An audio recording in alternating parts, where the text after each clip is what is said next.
എല്ലാവർക്കും യേശുവിൻ നാമത്തിൽ വന്ദനം. പുതിയ ദിവസം നമുക്കൊരുക്കിയ ദൈവത്തിന് പ്രത്യേകം നന്ദി പറയുന്നു.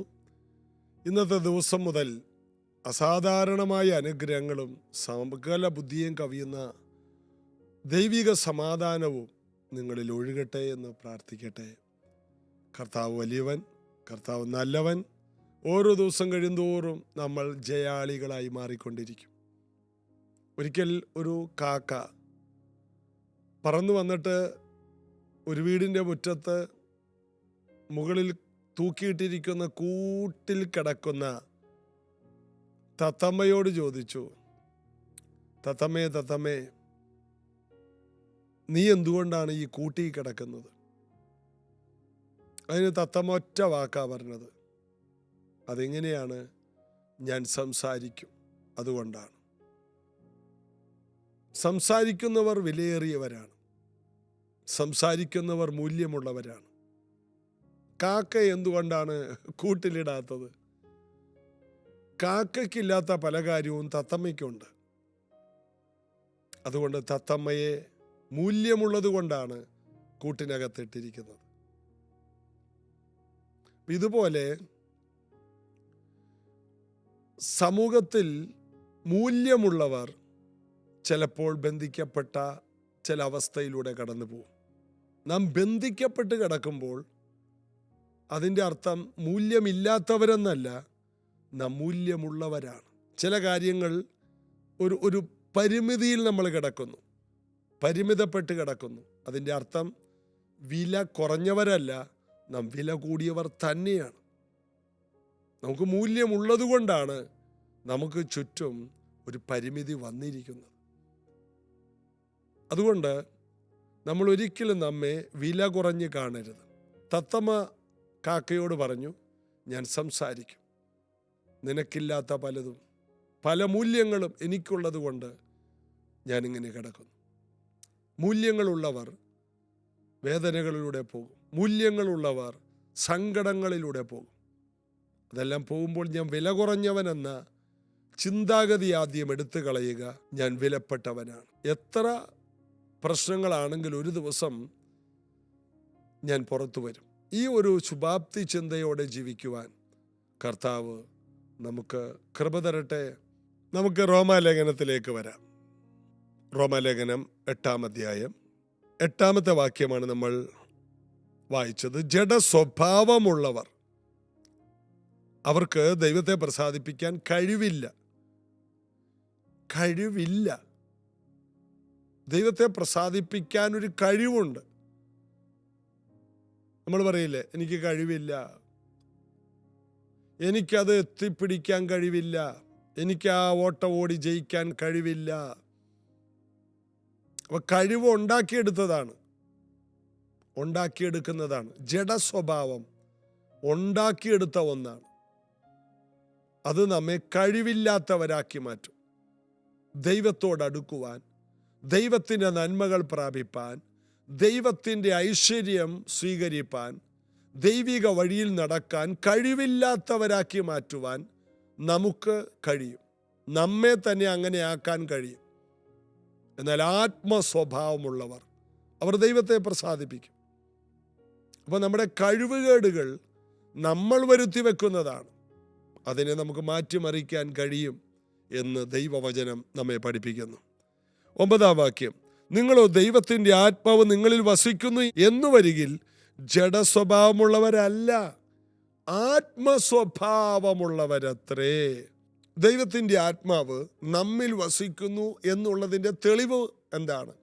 ആത്മസ്വഭാവമുള്ളവർ ദൈവത്തെ പ്രസാദിപ്പിക്കും, ജഡസ്വഭാവമുള്ളവരല്ലെന്ന്. അപ്പോൾ ദൈവത്തിൻ്റെ ആത്മാവ് നമ്മിൽ വസിക്കുന്നു എന്നുള്ളതിൻ്റെ തെളിവ് എന്താണ്? നമ്മൾ യേശുവിനെ കർത്താവും രക്ഷകനുമായി സ്വീകരിച്ചു എന്നുള്ളതാണ് ഒന്നാമത്തെ തെളിവ്. രണ്ടാമത്തെ തെളിവാണ് അന്യഭാഷ പറയുന്നതും. അന്യഭാഷ പറയാത്ത പലരും ഉണ്ട്, അവർക്ക് ലഭിച്ചിട്ടില്ല. എന്നാൽ ഒന്നാമത്തെ തെളിവ് നമ്മൾ പരിശുദ്ധാത്മാവിനെ പ്രാപിച്ചു എന്നുള്ളതാണ്. എപ്പോഴാണ് നമ്മൾ പരിശുദ്ധാത്മാവിനെ പ്രാപിച്ചത്? 1 കൊരിന്ത്യർ ലേഖനം 12-ാം അധ്യായത്തിൽ 3-ാം വാക്യം മുതൽ വായിക്കുമ്പോൾ, ആകയാൽ ദൈവാത്മാവിനാൽ സംസാരിക്കുന്നവൻ ആരും യേശു ശപിക്കപ്പെട്ടവൻ എന്ന് പറയുകയില്ല. യേശുവിനെ കുറിച്ച് നല്ല വാക്കുകൾ പറയുന്നവൻ ആരാണ്? ദൈവാത്മാവിനാൽ സംസാരിക്കുന്നവൻ. അവൻ്റെ വായിൽ എപ്പോഴും യേശുവിനെ ഉയർത്തും, യേശുവിനെ കുറിച്ച് പറയും, യേശുവിനെ ആരാധിക്കും.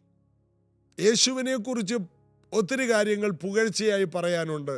എങ്കിൽ ആ വ്യക്തി ദൈവാത്മാവുള്ളവനാണ്. ആകയാൽ ദൈവാത്മാവിനാൽ സംസാരിക്കുന്നവൻ ആരും യേശു ശപിക്കപ്പെട്ടവൻ എന്ന് പറയുകയില്ല. അടുത്തത്, പരിശുദ്ധാത്മാവിൽ അല്ലാതെ യേശു കർത്താവ് എന്ന് പറവാൻ ആർക്കും കഴിയുകയില്ല എന്ന് ഞാൻ നിങ്ങളെ ഗ്രഹിപ്പിക്കുന്നു. ഒരാൾ യേശുവിനെ കർത്താവ് എന്ന് ഏറ്റുപറഞ്ഞെങ്കിൽ ആ വ്യക്തി പരിശുദ്ധാത്മാവിൽ ജീവിക്കുന്നവനാണ്. പരിശുദ്ധാത്മാവിനെ കൂടാതെ ആർക്കും യേശുവിനെ കർത്താവെന്ന് പറയാൻ കഴിയില്ല. വചനം എല്ലാവർക്കും കേൾക്കാൻ കഴിയും, എന്നാൽ കേട്ട വചനം പരിശുദ്ധയാത്മാവ് ചിലരുടെ അകത്ത് നിക്ഷേപിക്കും. ചിലർ ചെവിക്കുടി കേട്ട് അത് കളയും, പറവജാതി കൊത്തിക്കൊണ്ടുപോകും. ചിലത് പാറസ്ഥലത്ത് പോലെ വലിയ തീരുമാനമെടുക്കും, വേരില്ലാത്തതുകൊണ്ട് ഉണങ്ങിപ്പോവും. ചിലത് മുള്ളിനിടയിൽ വിതച്ചതുപോലെ അത് ഞെരുങ്ങി ഞെരുങ്ങി ഞെരുങ്ങി വേണ്ട ഫലം കൊടുക്കില്ല. എന്നാൽ ദൈവാത്മാവുള്ളവർ, അവർക്ക് ദൈവവചനം വന്നാൽ ഉടനെ അത് ഒരുക്കപ്പെട്ട നിലമായി അത് മാറും, 100 മേനി വിളവുണ്ടാകും. രക്ഷിക്കപ്പെട്ട ചിലർ, ഒരാൾ ചർച്ചിലോട്ട് വന്നാൽ 1 വർഷം കൊണ്ട് കർത്താവിൻ്റെ വേലക്കാരായി മാറും. 9 കൃപാവരങ്ങൾ ഉപയോഗിക്കുമെന്ന് സൗത്ത് അമേരിക്കയിലെ കൊളംബിയയിലെ ബൊഗോട്ടയിലുള്ള സെയ്സർ കാസ്റ്റിയാനോസ് എന്ന ദൈവദാസൻ പറയുന്നു. 15 വർഷങ്ങൾക്ക് മുമ്പ് അദ്ദേഹത്തിൻ്റെ സഭയിൽ ഒരു കോഴ്സ് പഠിക്കുവാൻ പോകാനുള്ളൊരു ഭാഗ്യം എനിക്കുണ്ടായി. അദ്ദേഹം പറയുന്നത്, ഒരാൾ രക്ഷിക്കപ്പെട്ട് 9 മാസത്തിനുള്ളിൽ 9 കൃപാവരങ്ങൾ ഉപയോഗിച്ചിരിക്കും എന്നാണ്. അങ്ങനെ ഒരു 10 പേര് അടങ്ങുന്ന ഒരു ടീം, 10-12 പേര് അടങ്ങുന്ന ടീം നമ്മുടെ പ്രൈസ് ജനറേഷൻ്റെ കൂട്ടായ്മയിൽ വന്നു. ആരംഭകാലത്ത് 9 കൃപാവരങ്ങൾ അവരിലൂടെ വെളിപ്പെട്ടു. അവര് ഈ വന്നവര് രക്ഷിക്കപ്പെട്ടിട്ട് 9 മാസമേ ആയുള്ളൂ. 9 കൃപാവരങ്ങളും അവരിലൂടെ വന്നു. എന്തിനിത് പറയുന്നു? 9 വർഷമായി, 19 വർഷമായി, 29 വർഷമായി സഭയിൽ വന്നിട്ടും യാതൊരു ആത്മീക വളർച്ചയും ഇല്ലാത്തവർ ഇത് കേൾക്കുമ്പോൾ ഞെട്ടണം. ആ വന്ന വരവ് അങ്ങോട്ട് കുതിച്ച് കയറണം. ഇടക്ക് വെച്ച് ബ്രേക്കായി കുറച്ച് ജഡീകന്മാരുടെ കൂടെ കൂടി അവരുടെ ഫോൺ നമ്പറും കിട്ടി, അവരുമായിട്ട് എപ്പോഴും വർത്തമാനം പറഞ്ഞ്, അവർ വൈകുമ്പോൾ വൈകി വന്ന്, അവർ പ്രസംഗത്തിൻ്റെ സമയത്ത് വെളിയിൽ നിന്ന് വർത്തമാനം പറയുമ്പോൾ അതിൻ്റെ കൂടെ നിന്ന് വർത്തമാനം പറഞ്ഞ് ജഡീകരാകാൻ നമുക്ക് കഴിയും. എന്നാൽ വന്ന വരവിൽ തന്നെ ഉപവസിച്ചും പ്രാർത്ഥിച്ചും ചർച്ചിൻ്റെ എല്ലാ ആക്ടിവിറ്റീസിലും വിശ്വസ്തയോടെ പങ്കെടുത്തും നിങ്ങൾക്ക് ഒരു ആത്മീകനാകാൻ കഴിയും. ജഡീകനാകാൻ പ്രത്യേകിച്ചൊന്നും ചെയ്യണ്ട. സഭയിൽ പറയുന്നതൊക്കെ ശ്രദ്ധിക്കാതിരുന്നാൽ മതി. അതൊക്കെ പാസ്റ്റർ അങ്ങനെയൊക്കെ പറയും. അതൊക്കെ ഒത്തിരി പേര് പല ഉപദേശമൊക്കെ തന്നെ, നമ്മളൊന്നും ശ്രദ്ധിക്കേണ്ട. വിശേഷ വേലക്ക് അതൊന്നും കൊടുക്കേണ്ട ആവശ്യമൊന്നുമില്ല. അതൊക്കെ അമേരിക്ക എന്നൊക്കെ ആവശ്യം പോലെ അവർക്കുണ്ട്. പിന്നെ അവർക്ക് ആവശ്യം പോലെ നമ്മൾ എന്തിനാ അതൊക്കെ കൊടുക്കും? ജഡീകനാകാൻ കഴിയും. ഇങ്ങനെയൊക്കെ ചെയ്താൽ മതി. എന്നാൽ വരുമ്പോൾ തന്നെ ദൈവരാജ്യത്തിൽ വിതയ്ക്കാൻ, പ്രാർത്ഥിക്കാൻ, ആരാധിക്കാൻ, വിശ്വസ്തരായി തീരുവാൻ. അതായത് ഒരു ദൈവ പൈതൽ വന്ന് 1 വർഷത്തിനുള്ളിൽ ചർച്ചിലെ ശുശ്രൂഷകയും ശുശ്രൂഷകനും ആകണമെന്ന്. അതാണ് ഞാൻ പോയി കണ്ട പഠിച്ച ആ കോഴ്സ്. ആ സഭ അങ്ങനെയാണ്. ഞാൻ അന്ന് ആ ചർച്ചിൽ ചെല്ലുമ്പോൾ അന്നവിടെ സ്നാനപ്പെട്ടത് 1.5 ലക്ഷം പേരാണ്. നിങ്ങൾക്ക് വിശ്വസിക്കാൻ കഴിയും. ഒരു സഭയിൽ അന്ന് ആ സഭയിൽ ഒരു 8 ലക്ഷം പേര് കാണും. ഇന്ന് എത്ര ലക്ഷം ഉണ്ടെന്ന് അറിയില്ല.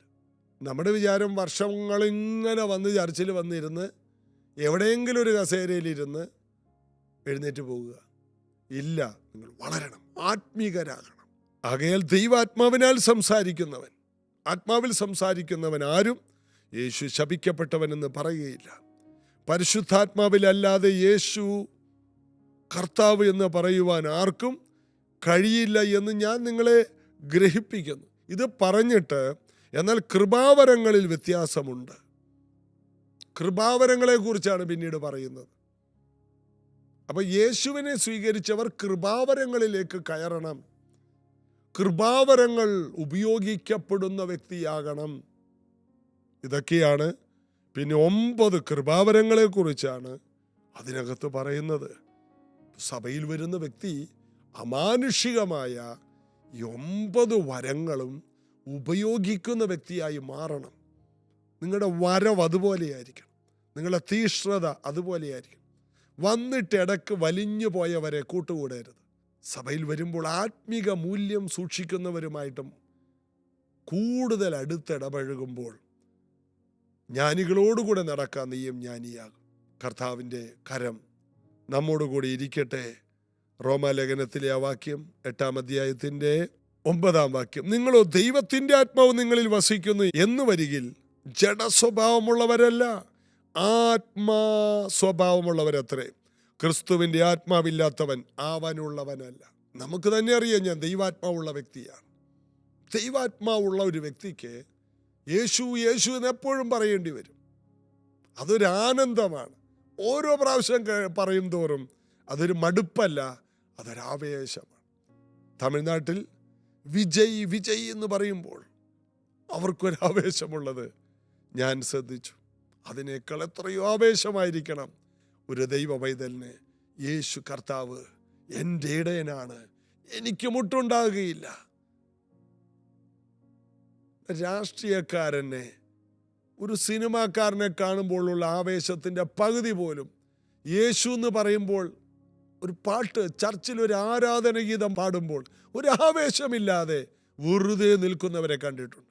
അതേ വ്യക്തികൾ മെസ്സിയുടെയും റൊണാൾഡോയുടെയും ഒക്കെ ബനിയനിട്ടുകൊണ്ടാണ് നടക്കുന്നത്. അല്ലെങ്കിൽ അതാണ് അവരുടെ ആവേശം. അവർക്ക് ഭയങ്കര ഒരു സ്പോർട്സ് താരം എന്ന് പറഞ്ഞാൽ ഭയങ്കര ആവേശമാണ്. അതിനേക്കാൾ 1000 മടങ്ങാണ് യേശു എന്ന് പറയുമ്പോൾ നമ്മുടെ വികാരം. ഓരോ പാട്ട് പാടുമ്പോൾ കൈകൾ ഉയർത്തി ഹൃദയവും മനസ്സും തുറന്ന് ദൈവത്തെ ആരാധിക്കുമ്പോൾ നമ്മൾ ആത്മീക നിലവാരം ഉയർത്തിക്കൊണ്ടിരിക്കുകയാണ്. ഇത് നിങ്ങളുടെ സഭകൾക്ക് മൂല്യം കൊണ്ടുവരും. ഇത് കേൾക്കുന്ന ഓരോ പ്രിയപ്പെട്ടവരും നിങ്ങളുടെ ആത്മീക മൂല്യത്തെ വർദ്ധിപ്പിക്കുകയാണ്. നിങ്ങളത് ചെയ്യണം എന്ന് ഞാൻ അപേക്ഷിക്കുന്നു. നിങ്ങളത് ചെയ്യണം. നിങ്ങളെല്ലാവിധ കൃപാവരങ്ങളാലും നിറയണം. നിങ്ങൾ ദൈവസഭയ്ക്ക് അസറ്റായിരിക്കണം. നിങ്ങളുടെ സഭയിലെ പാസ്റ്റർ പറയണം, ബ്രദർ കാരണം ഈ സഭ അനുഗ്രഹിക്കപ്പെട്ടു. സിസ്റ്റർ ഞങ്ങൾക്കൊരു അനുഗ്രഹമാണ്. നിങ്ങളുടെ അസാന്നിധ്യത്തിൽ അവർ നിങ്ങളുടെ വിലയറിയും. ഒരു ദിവസം നിങ്ങളെ കണ്ടില്ലെങ്കിൽ അയ്യോ എന്തുകൊണ്ട് കണ്ടില്ല. ചിലർ 2-3 മാസം വന്നില്ലെങ്കിലും സഭ അറിയില്ല. അങ്ങനെയല്ല, നിങ്ങൾ സഭയ്ക്ക് വളരെ മൂല്യമുള്ള വ്യക്തിയായിട്ട് മാറണം. സഭയ്ക്ക് വളരെ ഫലമുള്ള വ്യക്തിയാകണം. ദൈവത്തിന് ഏറ്റവും പ്രസാദമുള്ള വ്യക്തിയാകണം. ദൈവരാജ്യം പണിയുവാൻ നിങ്ങൾ മുൻനിരയിൽ നെഹമ്യാവിനെ പോലെ നിൽക്കണം, പൗലോസിനെ പോലെ നിൽക്കണം. കർത്താവ് അനുഗ്രഹിക്കട്ടെ. നിങ്ങളങ്ങനെ ചെയ്യുമ്പോൾ നിങ്ങളുടെ കുടുംബം കാലഘട്ടത്തിൽ അനുഗ്രഹിക്കപ്പെട്ട കുടുംബമാണ്. നിങ്ങളുടെ തലമുറകൾ അതുപോലെ അനുഗ്രഹിക്കപ്പെടും. പ്രാർത്ഥിക്കാം. യേശുവേ, ഇന്ന് ഈ വചനങ്ങൾ കേട്ടത് പ്രായോഗികമാക്കാനും വിശ്വസിക്കുവാനും ഒരു മടങ്ങി വരവിന് ചുവടുവെക്കാനും ഈ മക്കളെ സഹായിക്കണം. ഇന്നു മുതൽ ഒരു ഉറച്ച തീരുമാനം. ഞാൻ ദൈവത്തെ ആരാധിക്കുന്ന കാര്യത്തിൽ എൻ്റെ ഭവനം മുൻനിരയിൽ നിൽക്കുമെന്നുള്ള ഒരു ഉറച്ച തീരുമാനം എല്ലാവർക്കും ഉണ്ടാകട്ടെ. ഈ മക്കൾ അതുപോലെ ആയിത്തീരട്ടെ. മടങ്ങി വരേണ്ടവരെല്ലാം മടങ്ങി വരട്ടെ. യേശുവിൻ നാമത്തിൽ ആമേൻ. യേശുവിൻ്റെ കൃപ നിങ്ങളോട് കൂടി ഇരിക്കട്ടെ. നാളെ ഇതേ സമയത്ത് നമുക്ക് ഒരുമിച്ച് കാണാം. ഇന്ന് പ്രത്യേകിച്ച് ചർച്ചിൽ വെച്ച് രാവിലെ 10:30 ഉപവാസ പ്രാർത്ഥനയുണ്ട്. വരണം, കർത്താവിനെ ഒരുമിച്ച് ആരാധിക്കാം. God bless you. I'm no longer a slave to fear. I am a child of God. വിശ്വസിക്കുന്നുണ്ടോ? I'm no longer a slave to fear. I am a child of God. I'm no longer a slave to fear. I am a child of God. I'm no longer a slave to fear. I am a child of God. ഭയപ്പെടാൻ ഞാൻ അടിമയല്ല, ഞാൻ ദൈവ പൈതലാ. പാടിയട്ടെ. ഭയപ്പെടാൻ ഞാൻ അടിമയല്ല, ഞാൻ ദൈവ പൈതൽ. സഭ ചേർന്ന് പാടിയട്ടെ. ഭയപ്പെടാൻ ഞാൻ അടിമയല്ല, ഞാൻ ദൈവ പൈതല. ഉറപ്പോടെ പാടിയട്ടെ. ഭയപ്പെടാൻ ഞാൻ അടിമയല്ല, ഞാൻ ദൈവ പൈതല. From my mother's womb, from my mother's womb, you have chosen me. Your love has called my name. I've been born again into your family. Your blood flows through my way. From my mother's womb, you have chosen me. Your love has called my name. I've been born again into your family. Oh, your blood flows through my way. I'm no longer a slave to fear. I am a child. I am a child of God. I'm no longer a slave to fear. I am a child of God. ഭയപ്പെടാൻ ഞാൻ അടിമയല്ല, ഞാൻ ദൈവ പൈതലാ. ഭയപ്പെടാൻ ഞാൻ അടിമയല്ല, ഞാൻ ദൈവ പൈതൽ. ഒന്ന് പാടാം. From my mother's womb ചേർന്ന്. From my mother's